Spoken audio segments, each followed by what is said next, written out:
favorite heist film? Oh, Money Heist. Which else? Well, I came into lock collection about as soon as I entered the world of academia, which is about 37 years ago when I was just joining IIM Ahmedabad. In Ahmedabad, there is on the river Sabarmati bed, there is a flea market called Atwari. So I used to frequent that place regularly, and so we used to keep going there to look for old furniture, old things, and that's where I started seeing locks to start with. And so I have been an academic for about 20 years at IMA. Then I was heading the ING Vaishya Bank here for about 4 years. Thereafter, I headed the foundation of the GMR group. I'm also an author and a visiting professor in Europe and North America. So that's my brief background. But my lock collection today, I think I'm probably better known for my lock collection than for anything else that I may have done, including my books. But yeah, it's a 37-year-old hobby. Long ago, I think in 1997 or 99, which this is 99, Limca book, people got to know about my collection. And then they came and included this as, of course, Limca typically goes by numbers. Limca record is not about anything else but numbers. At that time, maybe I had the largest number among the people known to them. Today, I'm sure many people have more than what I have, but because there are people who collect of the same kind, they would collect 100, 200 of them box full because they're available as junks. So, but then the number game becomes very different. So today, I think there are other people, but many people, at least I know personally 4 or 5 collectors, of whom at least 1 or 2 have a much, very superior collection. Could be, mine may be comparable, but theirs may even be better. I don't know. I haven't seen them fully. There's one Dr. Hiran Shah in Ahmedabad, who is a major collector, among the best known that I know of. So yeah, so that's the locks. V. Raghunathan of Ahmedabad has a collection of 275 different locks. You can see it goes back quite some time. We had just got married, my wife Meena and I, and we were holidaying in Gulmarg. And the little cottage that we were staying in, as we were checking out, there was this old lock, which I could show you later. And it looked fascinating. It didn't look like anything that we normally see on a daily basis. And there was a tourist shop right there. So I offered to the chowkidar, said, if I buy you a new lock, will you give me this old one? And he thought I was an idiot to give him a new lock for an old one. I thought he was an idiot to give me an old lock for a new one. So it was a win-win exchange. And that was a very unique one. Thereafter, we are both Tamilians, but we have never lived down south. We are both born and brought up in Delhi, Punjab, Haryana, and so on. So we were going around Tamil Nadu with temple architecture as a theme, when we landed up in my old grandparents' house. And there was an old lock hanging over there, which looked somewhat different again. So I picked that up. And then I told you about this Atwari on the Sabarmati riverbed. I picked up one more. Now I had 3 locks. None of them looked like what we have and not like any of each other. That is what piqued my interest, because I've always had a thing for collecting. Some people are acquisitive, some are not. I was the acquisitive kind who would collect anything from matchbox covers as a kid to whatever, fountain pens and things like those. So I got into this because I liked anything mechanical and anything old and what was affordable, so that is how I really got into it. And then it started growing and growing and growing. Wherever I went, I would go to the flea markets, but I concentrated only on Indian locks primarily because it's our heritage that you want to keep in India. Though accidentally I might have chanced upon a few locks from Central Asia and so on, or even China and so forth, but predominantly my locks are all Indian. Of course, in terms of sheer numbers, I may have about 650 to 700, which doesn't sound very large, but these are typically different locks. Each one is a single piece of its kind. Yes, I have about 650 to 700 locks. They range in various kinds of mechanisms, various kinds of metals, various kinds of tricks involved, size involved, the weight of them. The smallest is about half a centimeter wide. The biggest is about 2.5 feet roughly.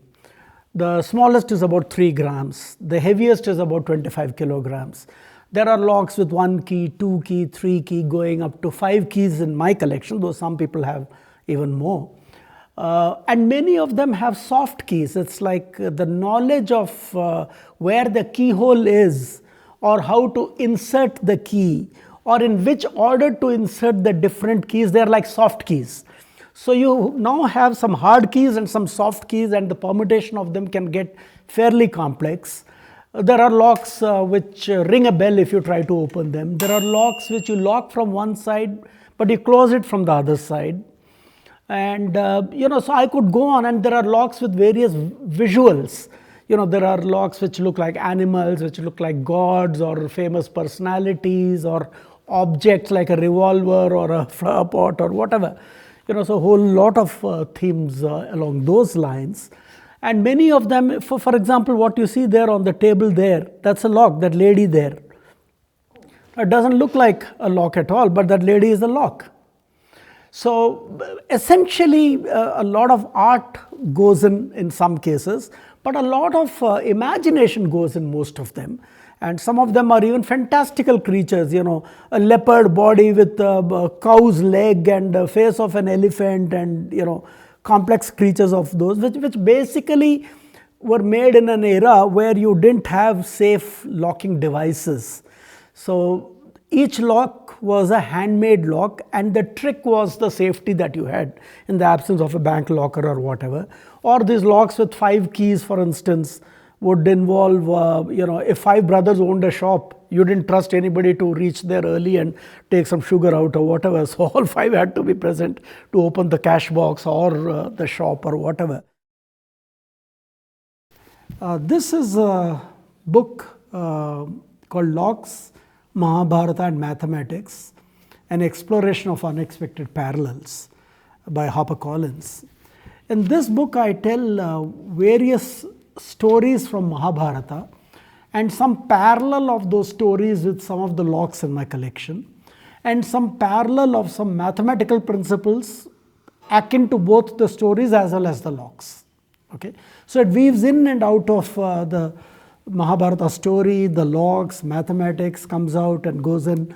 So basically, it's a fun book on divergent thinking. How do you link locks to a story? Locks can be linked more easily to mathematics, maybe, because they're all binary. Digital coding is all about locking, unlocking, and so on. But even so, how do you come out with 20 different locks with some 20 different stories, and how do you relate to them?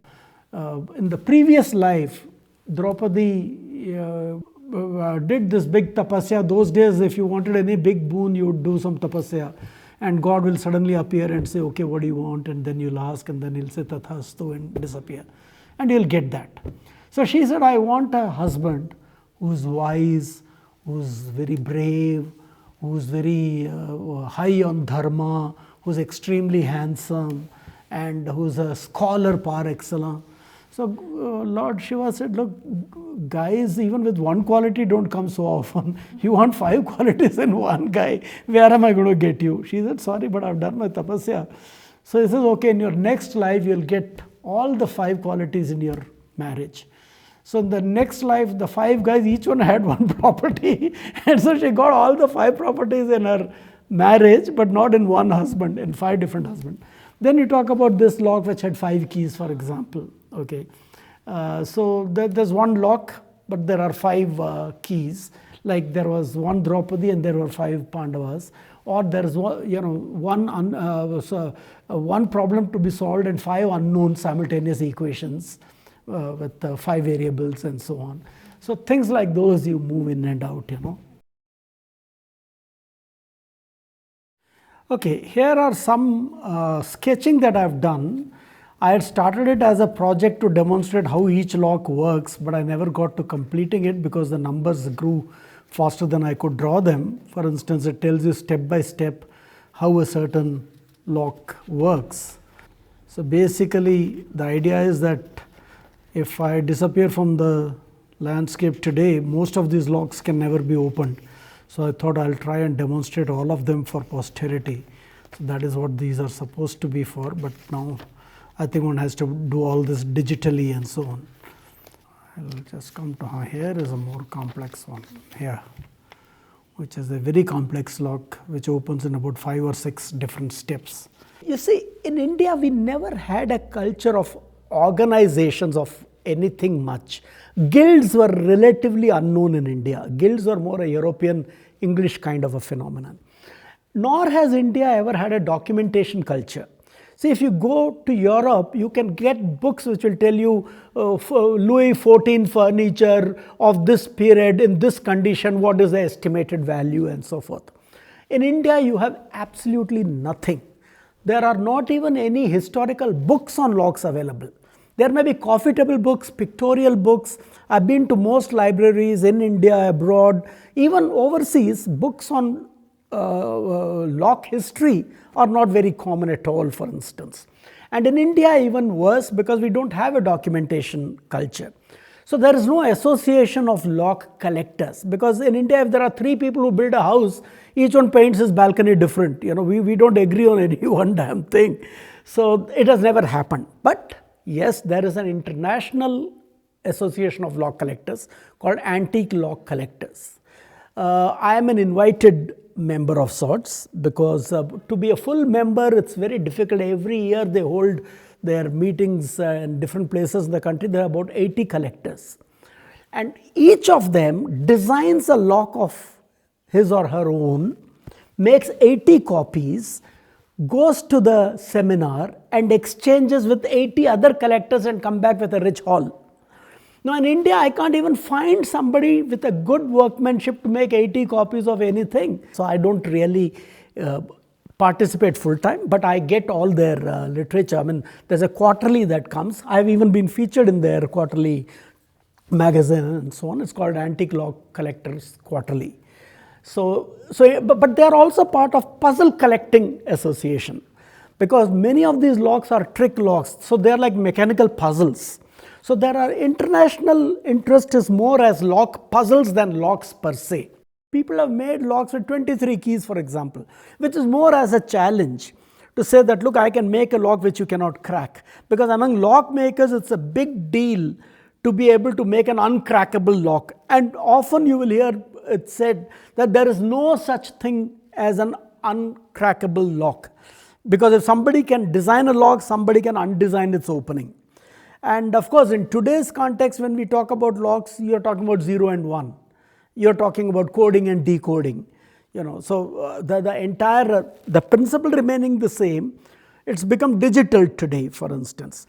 And there are the codes, for example, of the Second World War that we talk about, the coding and decoding mechanism. They're basically locks. And they are in a very different kind of, it's a cracking a message, for instance. The cruder version, I have a lock. You open the lock, inside there's a small box into which one could put a secret message, okay, and then lock the thing and it goes somewhere. So international locks will be more, they'll be limited to about max 250 years or thereabouts, not as old as some of these. Like India and China probably go back. And historically, from my travels from China to the West, Europe, it probably followed the Silk Route. Because China, of course, there's a parallel thing about Egypt, who had wooden locks and so on in those days. But many of these locks, the mechanism, the basic mechanism of springs and screws, seems to follow the Silk Route. The workmanship in Europe is obviously much better than Indian workmanship. The metallurgy in Europe is purer than Indian metallurgy, because Indian metallurgy was typically bastardized. They would just put anything that could melt together and make a lock out of it. So looking at metallurgy, you can't date an Indian lock. In fact, those are some of the big challenges. How do you date a lock? Because you can't do radiocarbon testing, but they are for much older aging and so forth. And metallurgy is not pure. So how do you date it? So it's all a guesswork, and there's no documentation available. So these are some of the challenges of having a collection. My oldest lock, the estimated dating is about 700 years. It's the only lock in my collection which is non-functioning, without a key. And it has some parts missing, which I have added with silver. There's a leg missing, which I've added a silver leg. There's a slide slat missing, which conceals the keyhole, which I've added with silver. Inside, everything is completely frozen as one solid mass, so there's no question of fitting a key to it. But that's about the oldest. But the bulk of them will be in the 200 to 300 year age gap. Today, France has a good lock museum, Italy has a good lock museum, Germany has a good lock museum, and finish-wise, I've seen Italian and German locks extremely well finished, even the medieval ones going back, very, very well finished. And even in terms of ingenuity and so on, some of their locks are engineering marvels actually, okay. But I would think they picked up from where Chinese left and built upon it. Like Renaissance, everything exploded during Renaissance, whether it was science, technology, art, culture. So I would imagine lock making also came somewhere in that region. Till the Yale and all took over, and then it became a science of locks. It was no longer an art of locks. During the Victorian era, it was written that they used to have chastity bells for women. Yeah. Fact or fiction? It is definitely a fact. I've even seen one in London in one of the museums. Of course, my ambition in life was to try and get one, which I never could, of course. That's an embedded lock or a padlock? It's a padlock. But usually they also used to have a padlock on them, many of them, okay. Many of them used to have a separate padlock on those.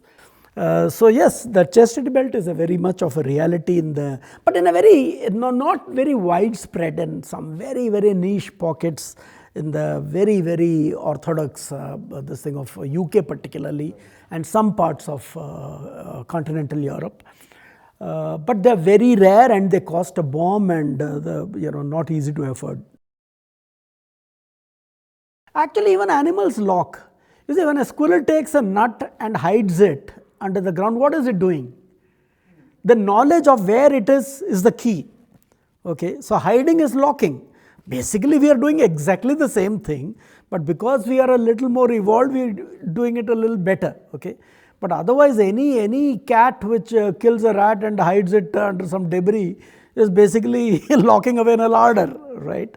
So yes, in that sense, hiding is very, very basic to organisms, and human beings are no different, except we have figured smarter ways of doing it. That's all. This is from the Mughal period. It's the usual combination lock, but what is unusual is each alphabet looking thing here is part of, the whole thing is any random combination is an aayat from Koran. This is all in Arabic. So any random combination is an aayat from Koran. A particular aayat would actually open the lock. The whole magic, the whole lure of these old mechanical locks is something else altogether. And in fact, that's precisely why people like me collect, so the touch and feel of it gives us a high, which you can never do with a digital lock. You don't touch and feel it. In India, there are a few places which are good for lock. Rajasthan, Gujarat is one belt. Kerala is another belt. Then Ladakh, Leh, Jammu, Kashmir, that side is yet another belt. And Aligarh. South, of course, has other Dindukal and so on, but they are relative, 19th century onwards kind of locks. They are basically the current kind of locks, but there's an industry there in Dindukal. But Dindukal is not for ancient locks. Even Aligarh can go back up maximum 250 years or thereabouts when the industry started there. But some of the really older locks will go to Rajasthan and including Pakistan, because see, this Rajasthan, Gujarat and all are our current boundary definitions. Old Pakistan, Sindh and so on, they're all the same belt, and you can see a lot of locks in this region. You see, locksmithing itself traditionally was a handed down craft. Like every village will have one cobbler, one barber, one locksmith, one fitting the shoes for the horses and so on. It probably was like that. But ever since the lock got into the production mode, onto the regular production, it started dying out because it was no longer worth it. When easier locks, much cheaper, were available, people didn't see sense. And especially the onset of banking and so on, the lockers and so forth, removed the need for many of these locks. For example, I have a lock which opens with one key but closes with another key. Now, it had a sense in one time when, if you had a maid working at home or your shop assistant in the shop, you said, okay, you close the shop and go away, or close the house and go away, but you didn't want them to have the right to re-enter. So you had the other key, which would, the same keyhole or two different keyholes, but one key for entering, one for exiting. Now, once banks and all came, the need, or these automatic doors came in, for instance, the need for those kinds of locks obviously disappeared. So once the need disappeared and villagers could also access mass production locks, I think it started becoming a dying profession. In fact, I had challenges earlier when I was living in Ahmedabad, maybe in the 80s or early 90s also. Till then, I had an 85-year-old man who used to fit some keys for me, because sometimes during my collection, I would find a lock which would be locked. So I had to decode how it worked and sit with the locksmith who understood old locks, and I understood them also. So we would sit together and make, okay, one of them took me 3 keys, because 3 different keys took 10 hours of work for us to make the lock functioning. That man died. Now, such a person is not easily replaceable, because his son doesn't do that anymore because it's not worth it. So yes, it was a family tradition once upon a time, but no longer so. In fact, there's not even a second generation lock maker of the old variety left anymore. Yes, Aligarh is full of entrepreneurs who make these brass locks and trick locks and so on. But that is different from the kind of a traditional father to son kind of industry that you have in mind. That doesn't happen anymore.